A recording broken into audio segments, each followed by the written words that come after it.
Bonjour à toutes et à tous et bienvenue pour un nouvel épisode des Annales d'Opale. Ici Ethno et c'est avec un plaisir énorme que je vous retrouve après cette grande pause estivale, donc pour le premier épisode de la saison 2 du coup.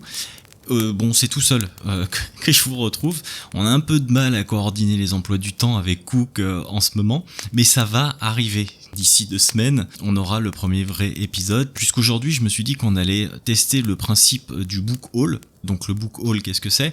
C'est une présentation ni plus ni moins des livres que j'ai pu acquérir ces derniers temps, et de mes lectures aussi. Donc ça concerne vraiment la période estivale, hein, comme ça c'est tout frais. Donc j'ai eu pas mal d'acquisitions, de dons surtout, on m'a fait don de beaucoup de bouquins. Donc c'est surtout pour vous dire ce que j'ai eu et savoir vous si de votre côté vous les aviez lus pour avoir des petits retours, ça pourrait être sympa. Mais aussi je vais vous parler de mes lectures de l'été, enfin de quelques-unes de mes lectures qui ont été quand même assez bonnes dans l'ensemble, j'ai pas vraiment eu de déception.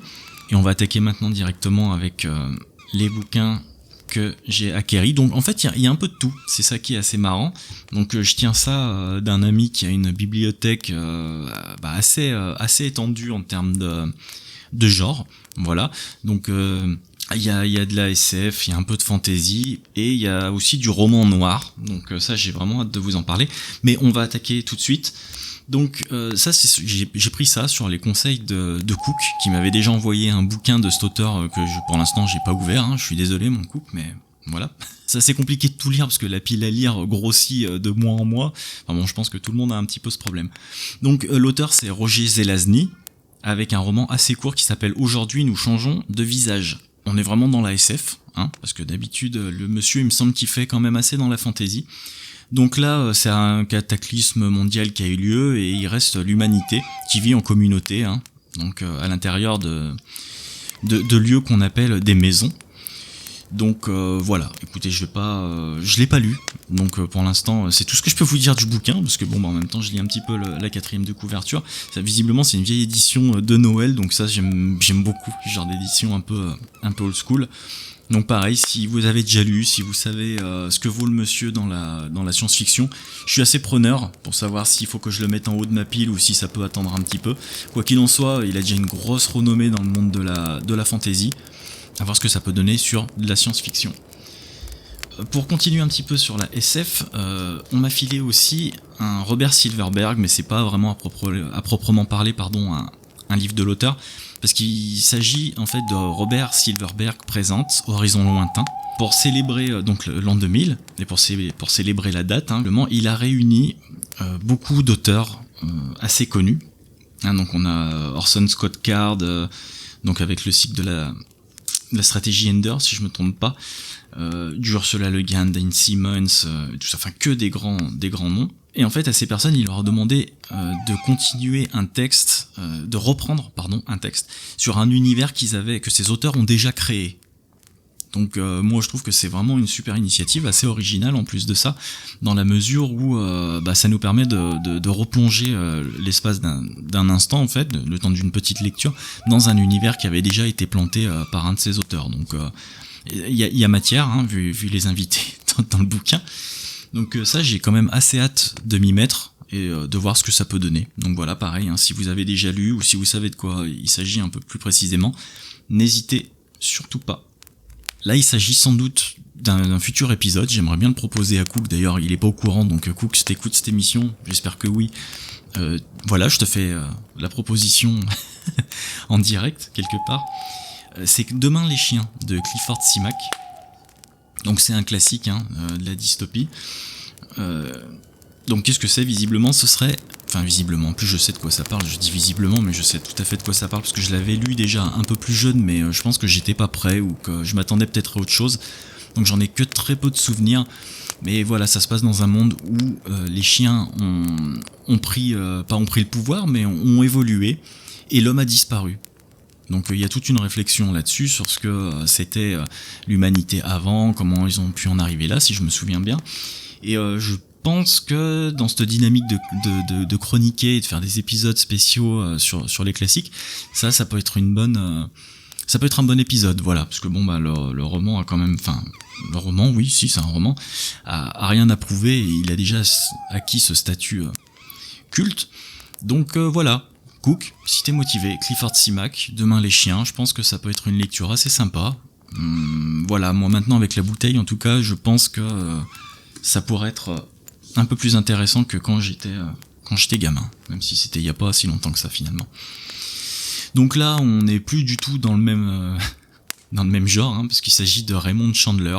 Je sais pas si ça parle à beaucoup de monde, mais le monsieur est quand même assez connu dans l'univers du roman noir, même très connu, je pense que c'est limite une référence. J'ai eu l'occasion de choper ça, un livre qui s'appelle Adieu ma jolie, et visiblement donc on est vraiment dans le polar classique. Donc là c'est une vieille édition folio. Quand j'ai demandé à la personne qui m'a filé les bouquins une référence de cet auteur, il m'a filé directement celui-là. Mais si vous avez d'autres titres à proposer, moi je suis assez preneur parce que je pense que je vais bien aimer. J'aime beaucoup ce genre de truc un petit peu old school. Donc là, voilà, on est vraiment dans le classique de la littérature policière. Donc voilà, si vous avez d'autres titres à me conseiller sur cet auteur, je suis preneur. Maintenant, je vais vous parler des lectures à venir. Et surtout des lectures qui risquent d'être chroniquées. Enfin, c'est même pas qui risquent, des lectures qui vont être chroniquées. Donc ça va arriver incessamment sous peu, c'est La Nuit du Faune de Romain Lucaso. C'est sorti chez Albin Michel Imaginaire. Donc là, visiblement, on est vraiment dans la pure SF. Et donc après une discussion avec l'éditeur, il se trouve que c'est carrément ma came dans la mesure où c'est quand même vachement philosophique. Et puis c'est quand même assez important de dire que c'est l'auteur de Latium. Donc Latium, c'était un gros pavé SF en 2 tomes, qui a eu son petit succès, je crois qu'on peut le dire. Et voilà, donc c'est français, en plus de ça, c'est c'est cool. Vous savez que j'aime bien chroniquer un petit peu ce qui sort chez nous, surtout quand c'est des bons romans, parce que c'est pas parce que c'est français que c'est bien, ça on est bien d'accord. Mais c'est vrai qu'avec toutes les sorties qui inondent le marché, je pense avoir trouvé quelque chose de pas mal, donc j'ai vraiment hâte d'attaquer la lecture, et c'est surtout j'ai vraiment hâte de vous en parler, parce que les retours que j'ai pu avoir pour l'instant sont vraiment très bons. Donc hâte de voir un petit peu plus en détail ce que ça peut donner. Donc apparemment on oscille entre philosophie, art d'SF et plusieurs trucs. Donc vraiment j'ai hâte d'attaquer ça. Donc ça sera une chronique qui arrivera bientôt dans le cadre d'une chronocritique. Et il y a quelque chose qui va arriver peut-être un petit peu plus tard, parce que visiblement c'est assez raide, parce qu'aussi il y a une grosse partie philosophique et c'est quand même 2 gros pavés, parce que c'est une série en 2 tomes. Et c'est un roman de Nick Arkaway, et qui s'appelle Gnomon, et qui est en 2 tomes. Donc visiblement ce serait le nouveau 1984 de notre époque, et voilà, il a été élu meilleur livre de l'année par le Guardian. Donc c'est pas que j'ai fait beaucoup de recherches, c'est marqué sur le petit truc rouge qui est devant. Personnellement j'en avais jamais entendu parler, et voilà, c'est de la pure SF visiblement, avec une grosse dimension philosophique aussi. Pareil, c'est sorti chez Albin Michel. Donc voilà, pareil, si vous avez... donc pour La Nuit du Faune, j'aimerais bien je vais me faire mon idée par moi-même. C'est pas que je vais pas me faire mon idée par moi-même sur Gnomon, mais j'aimerais quand même bien avoir vos retours, parce que visiblement le roman date pas d'hier, entre gros guillemets, c'est pas sorti non plus il y a 25 ans. Mais voilà, si vous aviez un petit retour à me faire pour me dire ce que vous en avez pensé, ça peut être pas mal. J'ai les 2 tomes, c'est pour ça que je vous dis que ça risque d'arriver un peu plus tard. Voilà, donc maintenant en ce qui concerne les lectures à proprement parler du mois d'août, j'ai terminé il y a peu de temps, j'ai relu plutôt il y a peu de temps le Hobbit de Tolkien.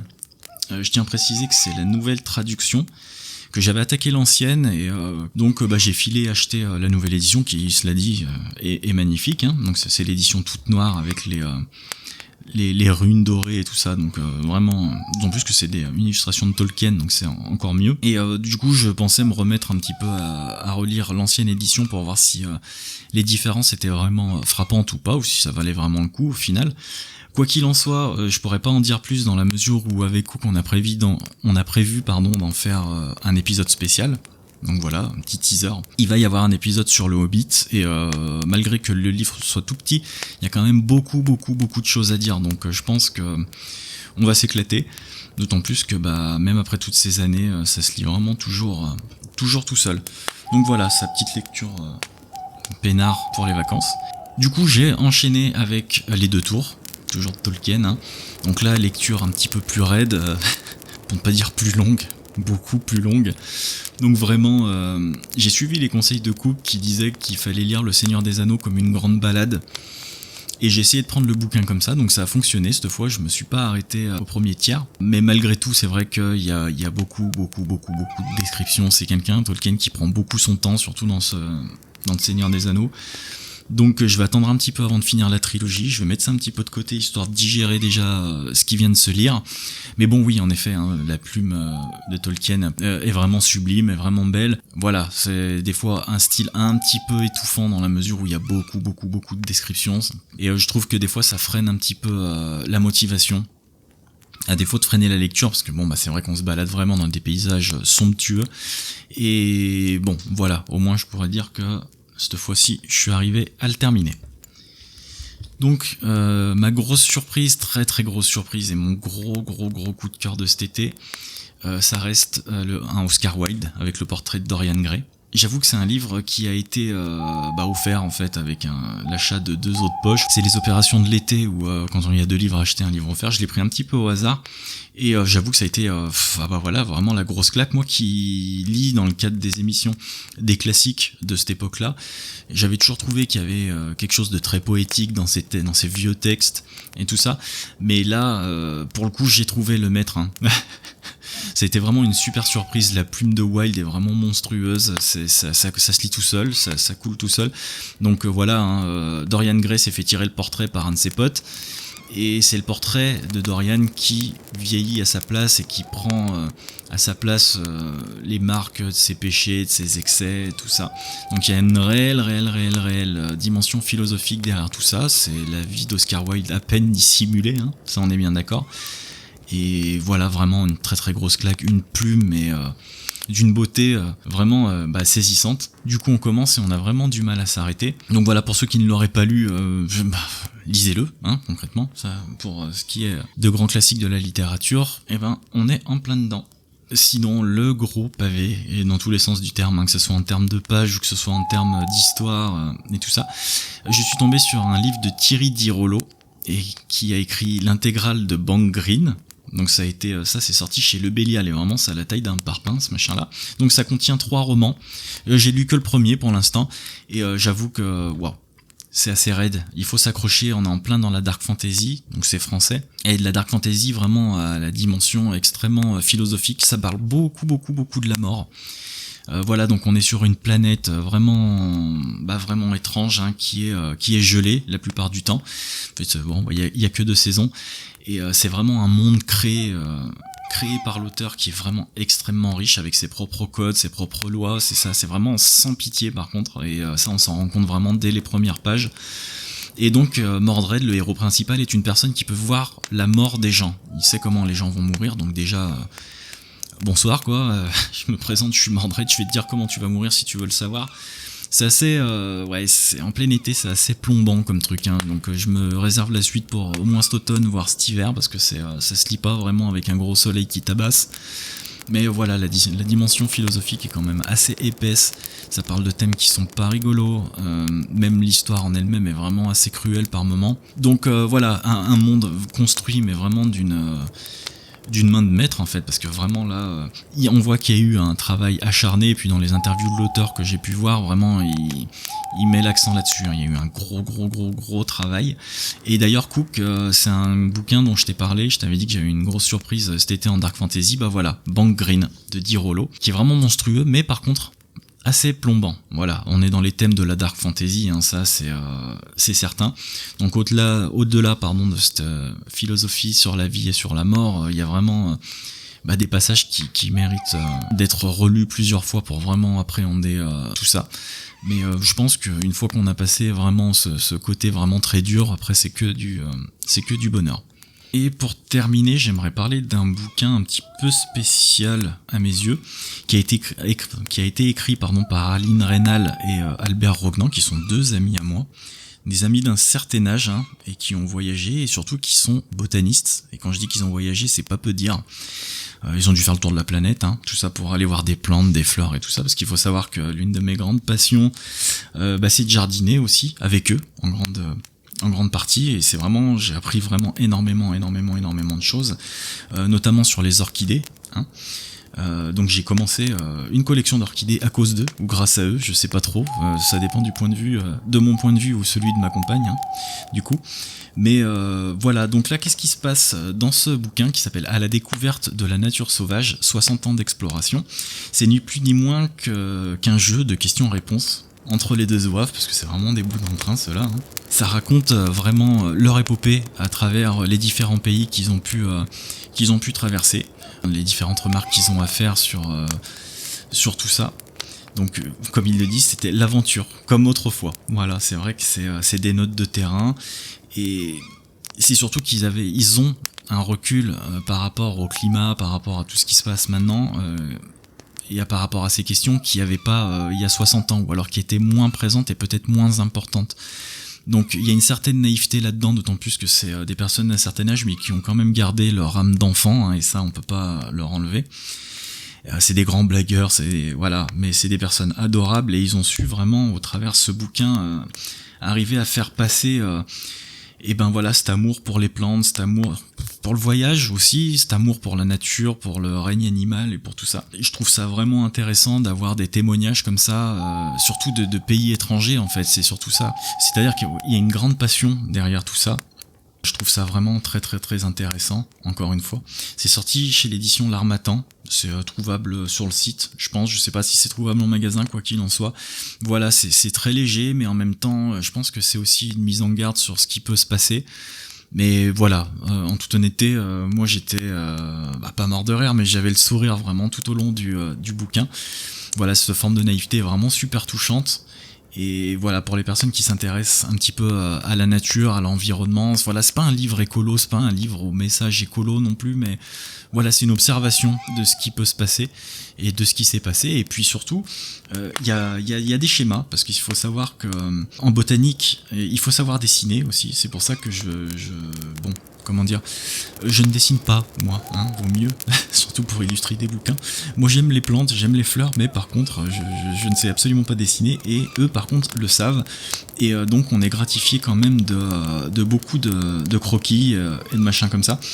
Et honnêtement, je pense que rien que pour ça, ce tout que ça forme, ça vaut le coup de l'acheter et de le bouquiner. Voilà, même une page de temps en temps. Voilà, c'est vraiment un dialogue qui est marrant, touchant, et qui sert aussi de message pour les générations qui arrivent. Parce que ça, c'est un bouquin qui sera donné et légué à ma fille. Voilà, je pense que c'est assez important de le lire. Et puis voilà. Donc, petit book haul pour la première, hein, et j'espère que si l'exercice vous a plu, on pourra remettre ça. Quoi qu'il en soit, nous on se retrouve dans 2 semaines avec Cook pour un épisode à 4 mains, pour encore un classique de la littérature fantastique cette fois-ci. Depuis le temps qu'on vous l'annonce, il va arriver, croyez-moi, c'est promis. En attendant, portez-vous bien, lisez beaucoup, et à dans 2 semaines.